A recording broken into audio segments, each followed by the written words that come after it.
দাড়ি ছোট করে রাখে, এ ব্যাপারে তাকে নিষেধ করলে সে হেসে হেসে বলে এতে কোনো সমস্যা নাই, এ ব্যাপারে শরীয়তের হুকুম কি? এই ব্যক্তি এখানে উপস্থিত আছে, দয়া করে কিছু বলে শাসন করে দেন।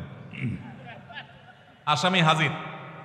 ভাইরা আমার, দাড়ি লম্বা করা এটা নবী সাল্লাল্লাহু আলাইহি ওয়াসাল্লামের নির্দেশ। তিনি বলেছেন আফুল্লুহা আরফুল্লুহা, তোমরা দাড়িকে ছেড়ে দাও। দাড়িকে ছেড়ে দিতে বলেছেন, লম্বা করতে বলেছেন।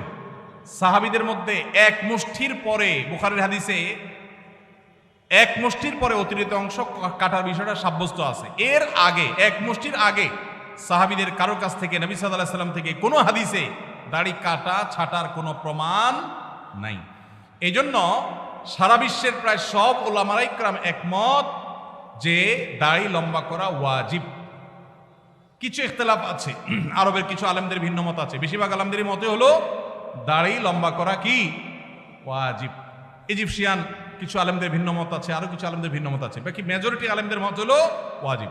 আমরা বলি দাড়ি রাখা সুন্নত, সেটা সুন্নত এই অর্থে নবীজিও দাড়ি রেখেছেন, সেই হিসাবে সুন্নত, কিন্তু তিনি নির্দেশ করলে সেটা কি হয়ে যায়, সেটা আমভাবে ওয়াজিব হয়ে যায়, সেই হিসাবে দাড়ি রাখা ওয়াজিব। অতএব ভাই, যদি কেউ মনে করে দাড়ি না রাখলে সমস্যা নাই, তার কাছে সমস্যার ডেফিনিশনটা কি, সংজ্ঞাটা কি?